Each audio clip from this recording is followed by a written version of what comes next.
ওরা বলছে যে তুমি এরকম একটা বক্তব্য দাও, হ্যাঁ আসিফ মাহমুদের বাবা এটাতে জড়িত না, এরকম বললে তোমার কোনো আর আমরা ক্ষতি করবো না। আমাকে ফোনও দিচ্ছে, তারপর আমার উঠায় নিয়ে বলছে যে তোমার আইনগতভাবে কোনো ক্ষতিগ্রস্ত হবে না। এরা আমি বাধ্যতা হয়েছি, আমার ফ্যামিলি আমাকে সবারই ক্ষতি করে ফেলবে, মেরে ফেলবে, এরকম হুমকি দিচ্ছে। পরে আমি বলছি যে ঠিক আছে আমি এগুলো বলছি। আমি এদেরকে চেহারা দেখিনি, আমাকে রাত্রেবেলা নিয়ে গেছি, রাত্রেবেলা নিয়ে আমাদেরকে এক ফসা জায়গাতে নিয়েছিল, ওরা করছে। পরের দিনের বেলা আমার থেকে এরা এই ইয়াটা নিচ্ছে যে তারিখটা আমার সঠিক খেয়াল নেই।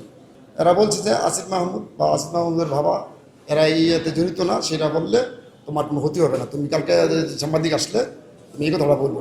তা আমি লাস্টে বাবা বলেছি ঠিক আছে আমি বলবো না, আমাদের যেন ক্ষতিগ্রস্ত না হয় আমাদের ফ্যামিলি।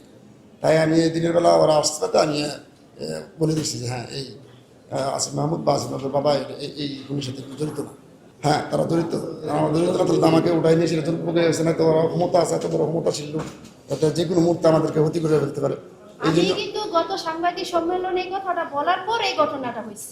আমি কিন্তু সন্দেহজনকভাবে কথাটা বলেছি, যেমনটা হতে পারে সেম আমি হসপিটালে উনি এলাকায় থাকেন, ওনারে ধরে নিয়ে এই কাজটা ঠিকই করেছে। বলছে যে শুধু হলে এইটাই যে আসিফ মাহমুদের বাবা, হ্যাঁ আমার বাড়ির থেকে উঠে গেছে, আমার বাড়িটা চয়ের সাথে মানে খালের সাথে মানে বিলির সাথে। আমাকে এই ঘটনার যেদিন ধরে নিয়েছে আজকে 7-8 দিন হয়ে যায়, হ্যাঁ 8-10 দিন হয়ে যায়, নিয়ে আমাকে এইভাবে বলছে এটা তুমি এইভাবে বলবো, বাস আমি এইভাবেই বলছি যে কথা বলছে, এই কথা বলে দিচ্ছি যে আসিফ মাহমুদ বা আসিফের বাবা এটা থেকে জড়িত। আমি স্বীকারোক্তি আমার দিনের বেলা নিছে, রাতেবেলা বলছে যে সাংবাদিক আসবে, আসলে তুমি এদের সামনে শুধু এইটুকু বলে দিবি, তুই চলবো, তোমার আর কোনো বলা করা লাগবে না। আমি বাংলা ভীষণ না কি জানি না, এরা বলছে যে এরকম তুমি এটা বললোই ওকে, তোমার আর কোনো কিছু তোমাদের ক্ষতি হবে না, তুমি বাসা বাড়ি থাকতে হবে, কোনো জামালা কেউ তোমাদের পারবে না। চাপ তো দেওয়া হয়নি যে আসিফ মাহমুদের চাপ ছাড়া তো আমাকে এইরকম ভাবে উঠাই নেয়নি।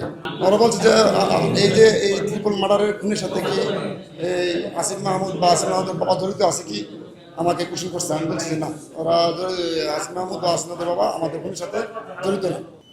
কেন্দ্র করে এই উপদেষ্টা আসিফ মাহমুদ তার ফেসবুক পেজে একটি ডকুমেন্টারি প্রচার করে, যা পরবর্তীতে আমাদের আরও অনেক গণমাধ্যমে হুবহু প্রচার করা হয়। সেখানে আমার একটি বক্তব্য প্রচার করা হয়েছে। আমার বক্তব্য প্রসঙ্গে সত্য ঘটনাটি আপনাদের সামনে তুলে ধরতে চাই। আসলে এই বক্তব্যটি নেওয়া হয়েছিল কয়েকদিন আগে। এর আগে এই হত্যাকাণ্ডে নিয়ে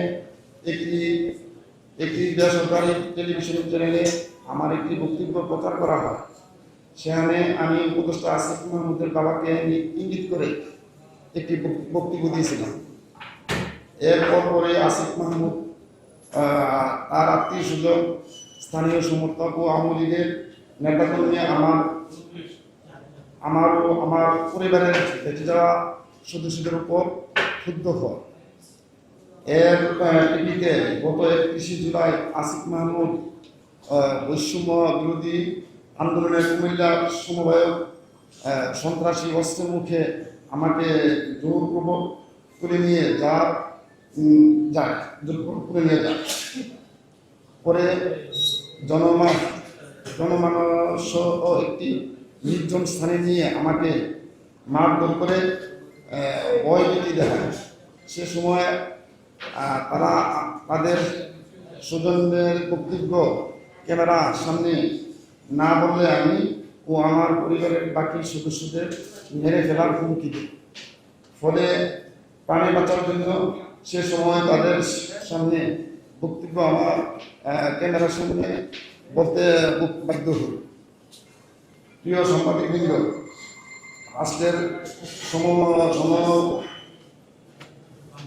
ক্ষমতাশীল ও উপদেষ্টা ক্ষমতার কাছে আমরা আজ অসহায়, জুলুমের শিকার হয়েও বলতে পারি না আমাদের জুলুমের শিকার হয়, বরং জোরপূর্বক আমাদের বলতে বাধ্য করা হয়েছে। তাদের মিথ্যা বানোয়াটি বক্তব্য উপদেষ্টা আসিফ মাহমুদের পরিবারের কাছে আজ আমি ও আমার পরিবার অসহায়। আমাদের জীবন বাঁচাতে দেশের সর্বস্তরের জনগণকে কাছে সাহায্য চাচ্ছি। আমি ও আমার পরিবার বিশ্বাস করি দেশের জনগণ যেভাবে দেশকে স্বৈরাচারদের হাত থেকে রক্ষা করেছে, ঠিক তেমনি এই জালিমের কালো হাত থেকে ভেঙে দিয়ে আমাদের পরিবারকে রক্ষা করবে। নিবেদন খলিলুর রহমান জুয়েল।